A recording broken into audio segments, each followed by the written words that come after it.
Welcome to the Special Forces in World War II podcast, transmitting on this frequency.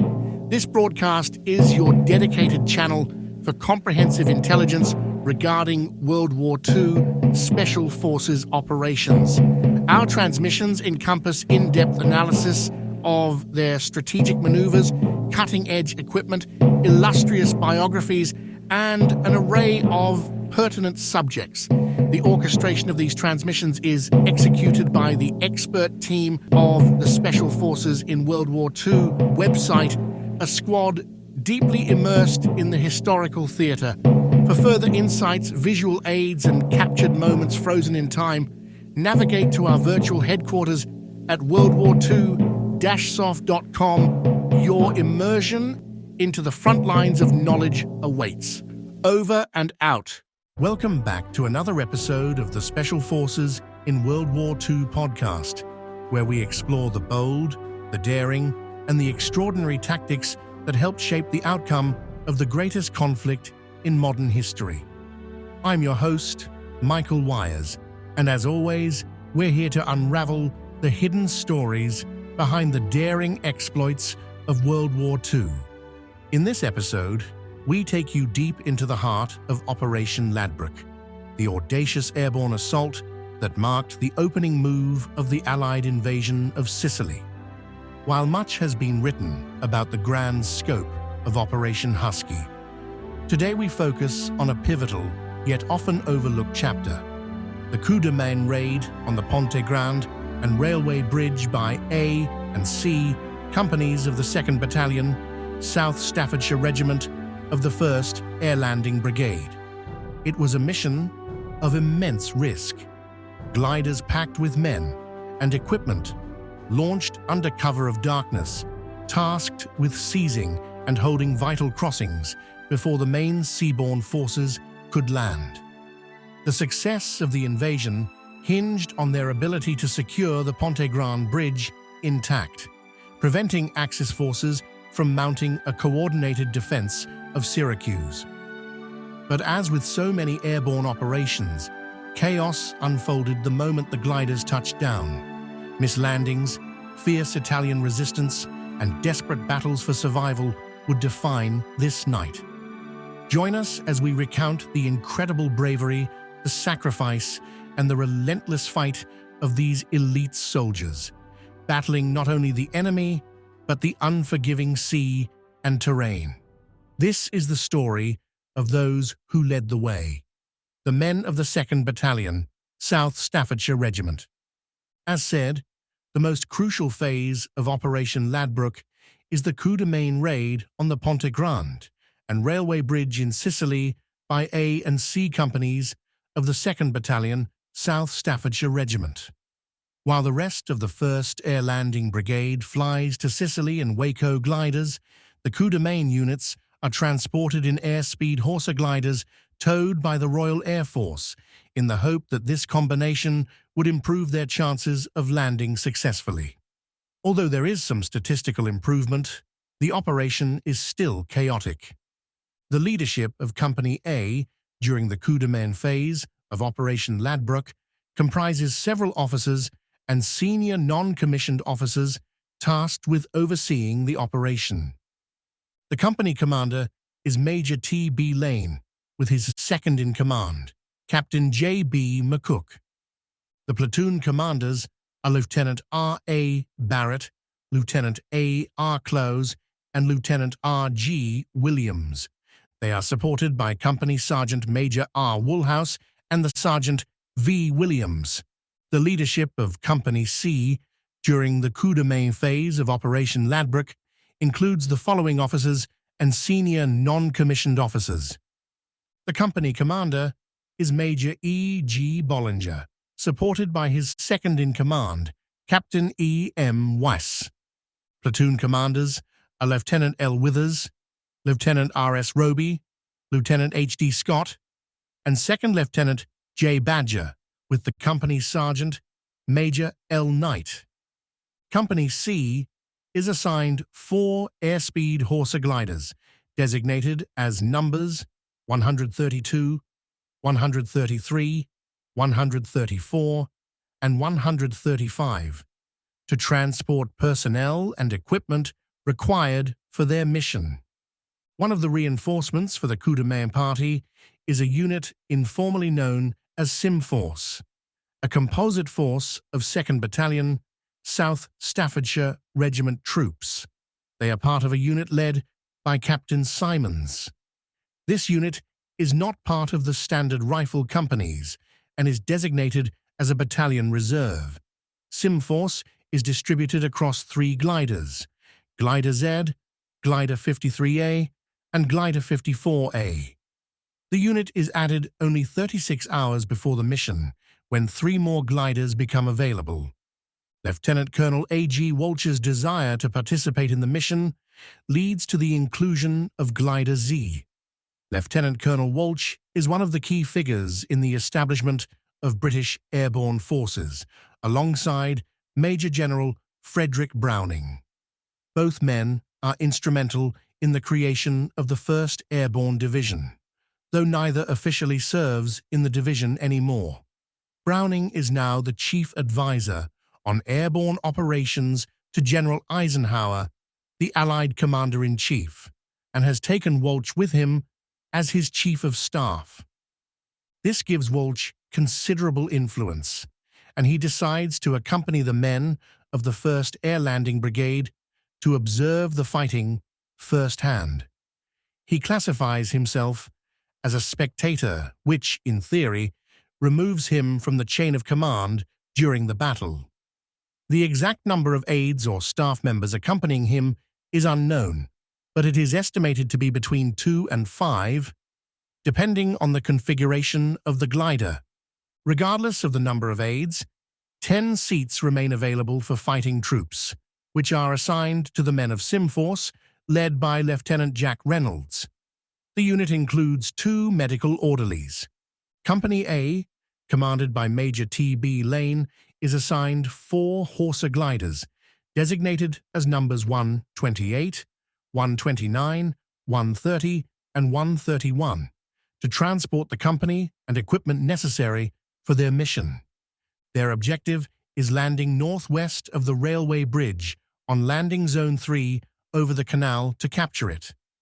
During the operation, the glider, carrying the company commander, Lieutenant Barrett, Company Sergeant Major Woolhouse, and Number 7, platoon crashes into the sea.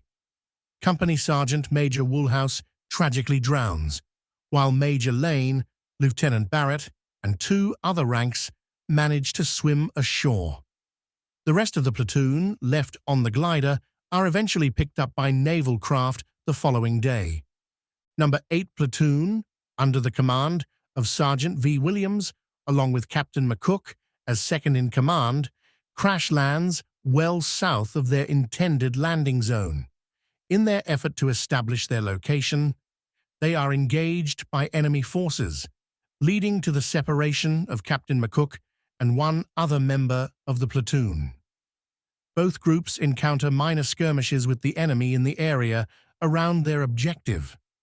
Despite this, Number 8 Platoon advances, eventually capturing the high ground south of the bridge, their designated objective. They hold their position against Italian counterattacks and make an attempt to seize the bridge later in the day. But the Italian defenses prove too strong, and they are forced to withdraw. Eventually, the entire group is captured around 1500 hours, but they are soon liberated by the 2nd Battalion, Northamptonshire Regiment, arriving from the invasion beaches, while Captain McCook manages to escape captivity. Number 9 Platoon, led by Lieutenant R.G. Williams, lands in the sea off the Bay of Syracuse. Following the landing, only 16 men are present on the wings during the roll call. At daybreak, Lieutenant Williams and 6 of his men set out to swim ashore, while the remaining 8 are picked up by an Italian launch and transported to Syracuse. 4 of these men are taken to a hospital, where they are later found after the city is captured. The remaining members of Number 9 Platoon have not been heard from. Number 10 Platoon, under the command of Lieutenant A.R. Clowes, was reportedly released over the landing zone by the Royal Air Force tug pilot. Since that point, there has been no communication or report regarding the platoon's whereabouts.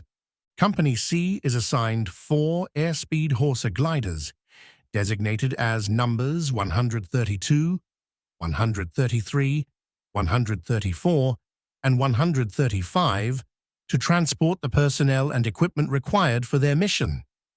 C Company's landing near the Ponte Grande road bridge is more successful, with all 4 Airspeed Horsa gliders reaching Sicily and 2 landing on their intended zone. This doesn't mean the mission is without problems. Number 15 Platoon, led by Lieutenant Withers, lands between the designated landing zone and the bridge. Number 16 Platoon, under Lieutenant Roby, crash lands about 16 kilometers southwest of the objective. Their glider comes under enemy fire shortly after landing and bursts into flames. Lieutenant Roby and 15 other ranks are killed. The surviving members of the platoon make their way to the coast, where they join seaborne forces. Number 17, Platoon in Glider Number 132, led by Lieutenant Scott, along with Major Ballinger, half of company headquarters, and a small detachment of sappers from the 9th Field Company, Royal Engineers, crash lands approximately 180 meters upstream from the bridge, resulting in the glider bursting into flames. It is believed that machine gun fire ignites explosives carried by the engineers. Only 3 survive, Lieutenant Scott and 2 other ranks, all of whom sustain serious injuries. Major Ballinger, Acting Company Sergeant Major Knight, and the rest of the personnel perish in the crash. Number 18 Platoon, commanded by Lieutenant Badger, carries the company's second-in-command, Captain Wass, and the rest of company headquarters. Their glider crash lands around 9.5 kilometers west of the objective. Captain Weiss is injured upon landing and, along with his Batman, is captured and imprisoned in the Florida jail. He is freed the next day as British forces approach, and after his release, assists in freeing the prisoners held in the jail. Despite Lieutenant Badger being wounded in the hand, the platoon manages to reach the bridge the following day, engaging in minor skirmishes en route. Shortly after, at 22:45, Glider Number 133 with Number 15 Platoon aboard approaches the landing zone and also comes under fire but manages to land safely on Landing Zone 3. Lieutenant Leonard Withers and his Number 15 Platoon immediately disembark and move towards the bridge. Thus, only 1 platoon of the 2nd Battalion, South Staffordshire Regiment, is available to participate in the coup-de-main raid on the Ponte Grande bridge. Unaware of their isolation, Number 15 Platoon finds cover and waits for the rest of C Company. After several minutes, it becomes clear that no reinforcements are arriving, and Lieutenant Withers decides to press on with an attack on the bridge, despite only having 30 men. Withers divides his men into 2 groups. He leads the smaller group of 6 across the Canal Mamayabica to attack a pillbox on the northern side of the bridge, drawing enemy fire. The remaining platoon members then rush the bridge from the southern side.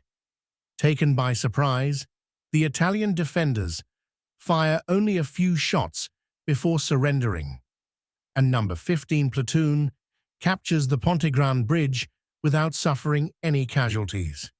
The attached sappers from the 9th Field Company, Royal Engineers, sever telephone cables and remove the detonators from the demolition charges placed around the bridge, while Withers organizes his men into defensive positions. The small, lightly armed force is ill-equipped to hold the bridge against a determined counterattack, but Withers hopes they can defend it until reinforcements arrive. The first challenge comes swiftly, but is poorly executed.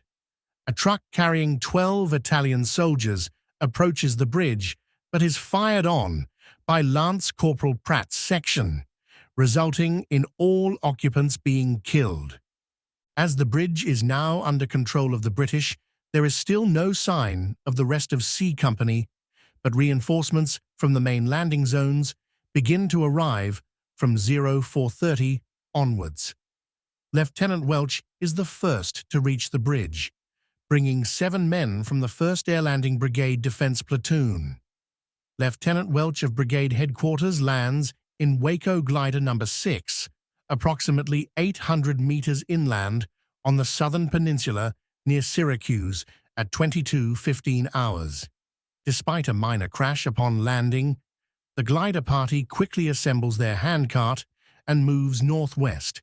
Around 23:30 hours, they encounter an enemy patrol of 4 men. 2 are killed, 1 is taken prisoner, and the 4th escapes. Guided by the captured enemy soldier, persuaded by Staff Sergeant Taylor, the party avoids enemy positions and proceeds along the coastal road toward Ponte Grande. During their advance, the group faces challenges from hostile civilians who appear to be acting as a local militia. These individuals are neutralized, allowing the group to continue unhindered. By 3 a.m. on July 10, 1943, the glider party encounters a load of the 181st Field Ambulance east of a strong point.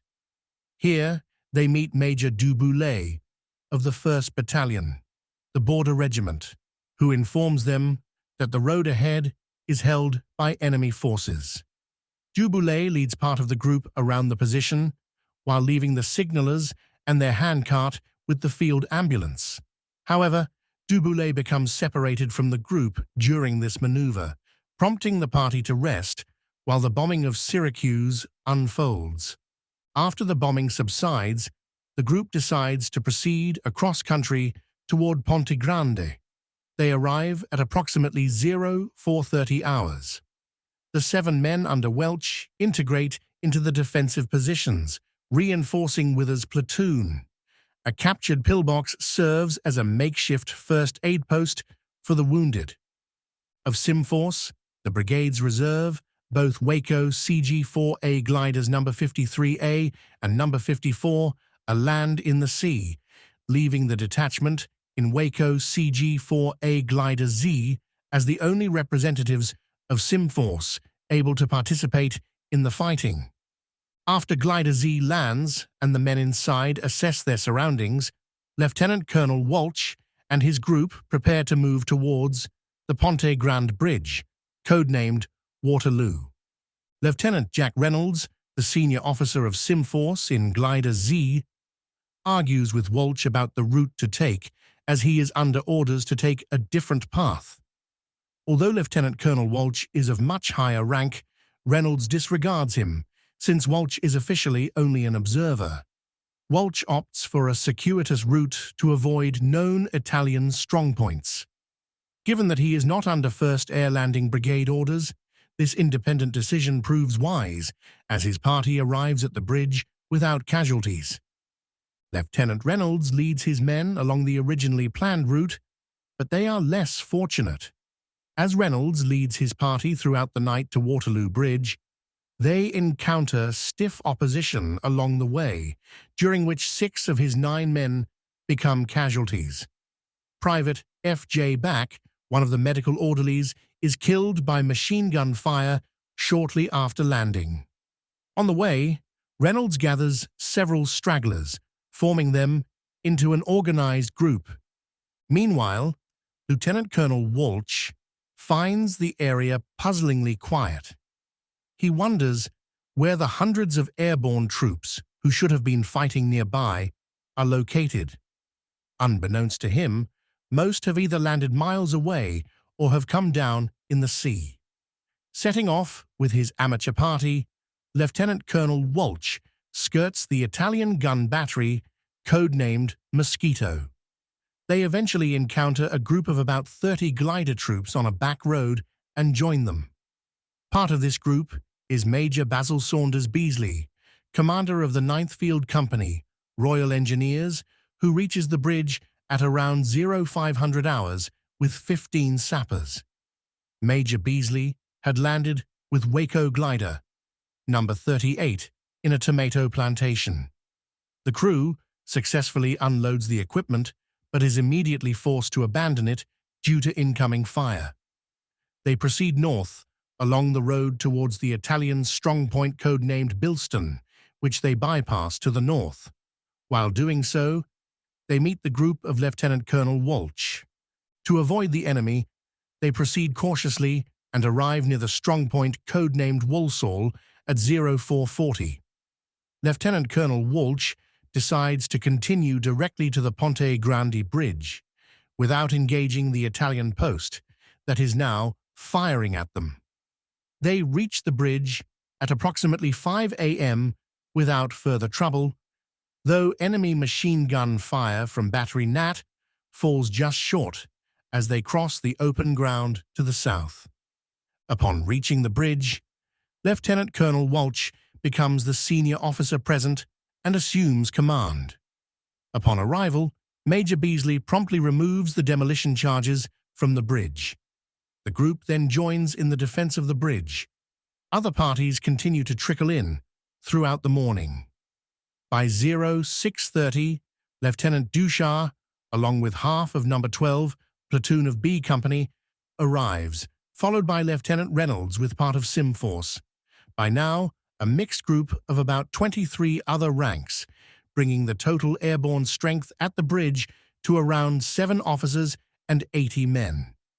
However, this remains an inadequate force to repel a determined attack, and their limited weaponry, small arms with very little ammunition, is a significant handicap. The only support weapons are 4 Bren-light machine guns and 2 mortars, one 2-inch and one 3-inch. The 2-inch mortar is loaded with only smoke rounds, while the 3-inch mortar has a limited supply of high explosive rounds, which are used to knock out an enemy mortar position to the southeast, leaving only 3 rounds for emergencies. At 7 a.m., a lorry carrying Italian troops approaches from the north, seemingly unaware of the danger. It is ambushed by the British, and the occupants are killed. Despite these poorly executed probes, enemy pressure steadily mounts. Around 8 a.m., the bridge and forward positions come under heavy and accurate mortar fire from the west and north. During this bombardment, a blockhouse on the northern side of the bridge is directly hit, killing all the Italian prisoners of war inside. Colonel Walsh organizes the defense, splitting the force into eastern and western sections. Welch and 2 of his men take up positions on the eastern side, while the rest hold the western section. 16 glider pilots, along with 4 or 5 additional personnel, regroup on the southern bank of the southernmost canal. The group holds their position for nearly an hour, despite the overwhelming challenges. Over the next hour, all defending troops are withdrawn to positions along the canal. Lieutenant Welch and 2 sections, including Reynolds, take up positions on the east side of the bridge, while the remaining force holds the west side. Until noon, light machine guns keep the enemy at bay while the defenders rest. At 12:20, the artillery barrage ceases, but mortar and machine gun fire continue as a battalion of Italian infantry prepares to launch an assault. The flat terrain offers little cover, and enemy mortars make short work of the British defences. During this time, the remnants of the force on the northern bank face a dire situation, with all members either killed, wounded, or captured. With ammunition now critically low, the British can only fire single rounds. At 12:45, they move to a stronger position east of the bridge, hoping to hold out a bit longer. By mid-afternoon, the western positions are overrun, and Italians are spotted south of the railway bridge, suggesting the enemy has secured it. A heavy machine gun establishes a position on the bridge, enfilading the canal, while mortar fire drives the remaining defenders toward the sea. Welch and 6 others withdraw to a parallel ditch, avoiding exposure to the machine gun's line of sight. Without ammunition, engaging the enemy is deemed futile. By 1445, all outlying defense posts have been overrun. British casualties increase dramatically, and by 1515, only around 20 men remain unwounded and able to fight. They are cornered where the canal meets the sea. As the intensity of the engagement increases, half of the defenders take cover in the canal itself, seeking the protection offered by the bank. Italian soldiers, emboldened by the situation, break cover to launch hand grenades at the group but are swiftly dealt with. The defenders eventually withdraw to a dry ditch, continuing to resist until their ammunition is depleted. Despite the lack of firepower, they maintain vigilance, eliminating any Italian soldier who ventures too close. However, the situation becomes increasingly untenable, with multiple machine guns, some as close as 40 meters, enfilading their position. With no cover and almost no ammunition, the remaining force is overwhelmed by the Italians at 1530, and the order to surrender is given. Lieutenant Welch and 7 men manage to evade capture by hiding nearby, but the rest are taken prisoner. As they are being led away, they manage to turn the tables on their Italian captors when they encounter a patrol from the Northants Regiment. Meanwhile, the bridge is secured by men of the Royal Scots Fusiliers, who take control in their absence. The airborne soldiers and glider pilots that had been ordered to take up a position on a ridge overlooking the bridge are surrounded. They fight in the ruins of an ancient Greek temple to Zeus until they are completely surrounded, and the men are forced to surrender, many of them wounded. The Italians are euphoric over their success. Some British prisoners fear they may be executed on the spot due to the apparent triumphalism of their captors. However, they are treated correctly and are marched away with a group of other prisoners, including members of the 1st Air Landing Brigade and the 8th Army. Lieutenant Colonel Welch and the rest of his force, now prisoners, are marched west for around 45 minutes, picking up other airborne prisoners along the way. The wounded are transported to an Italian hospital in Syracuse, where they receive treatment for their wounds. The walking British prisoners of war remain in captivity for another 45 minutes before their Italian guards stumble into a unit from the 15th Infantry Brigade, which swiftly overcomes them. They receive permission from Brigadier G.W. Tarleton, commander of the 17th Infantry Brigade, to return to Ponte Grande, and by 2100 hours, they are once again defending the bridge, now armed with captured Italian weapons. At 1600 hours, approximately 20 disorganized Italian soldiers are seen retreating along the coast, some attempting to swim across Syracuse Bay. Reinforcements from the 2nd Battalion, Royal Scots Fusiliers, arrive in trucks as part of the vanguard of the 17th Infantry Brigade, advancing towards the bridge, driving the Italians back. At 1645, Lieutenant Welch and his 7 men encounter a patrol from the 2nd Battalion, Royal Scots Fusiliers. Welch's group crawls inland and contacts the Fusiliers, who have suffered mortar fire casualties but managed to clear the enemy from the bridge area. Welch informs them of the situation, and 15 minutes later he helps lead an attack to retake the bridge. The Italian defenders offer little resistance, and the bridge is quickly recaptured. Using a captured Italian ambulance, the party of Lieutenant Welch evacuates all casualties before reporting to brigade headquarters by 1800 hours. The Royal Scots continue their advance towards Syracuse, and by 2100 hours, the 1st Air Landing Brigade, now arriving in greater numbers, resumes responsibility for defending the bridge. That night, British forces enter the city, and complete its occupation by the morning, taking control of the hospital and freeing the wounded prisoners of war. The swift actions of the advancing British troops ensure the capture of the remaining defenders and the consolidation of Syracuse as a strategic Allied position. This concludes today's episode. The coup-de-main raid on the Ponte Grande Bridge stands as a testament to the courage and resilience of the men of A and C Companies, 2nd Battalion, South Staffordshire Regiment.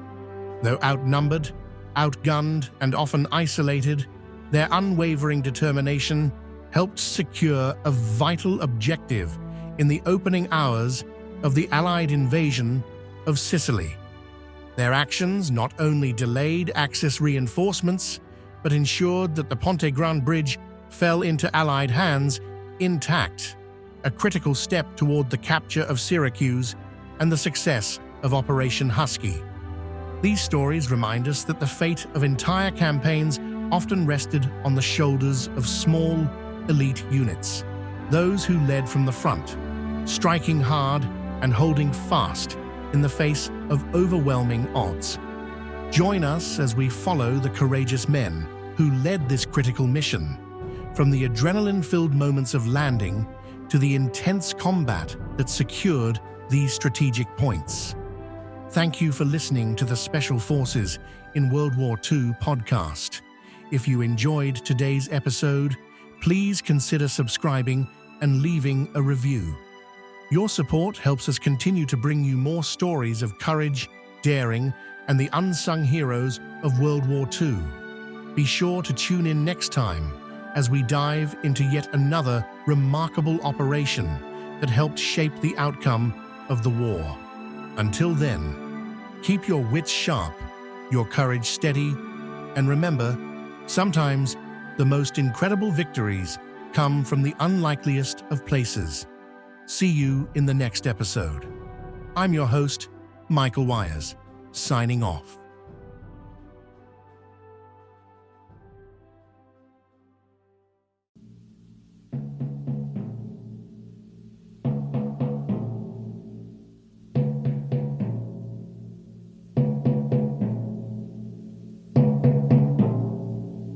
And that concludes this mission briefing, fellow warriors of knowledge. We've navigated through the trenches of information, delving deep into the battlefields of history. As we wrap up this episode in our campaign for understanding, remember that knowledge is your most potent weapon. Stay vigilant and keep sharpening your intellectual arsenal. We'll rendezvous again for another episode, continuing our relentless pursuit of enlightenment. Until then, keep your mind sharp, your curiosity burning, and your determination unwavering. Simultaneously, you are hereby alerted to our outposts on Facebook, Instagram, and YouTube, fortifying our information dissemination.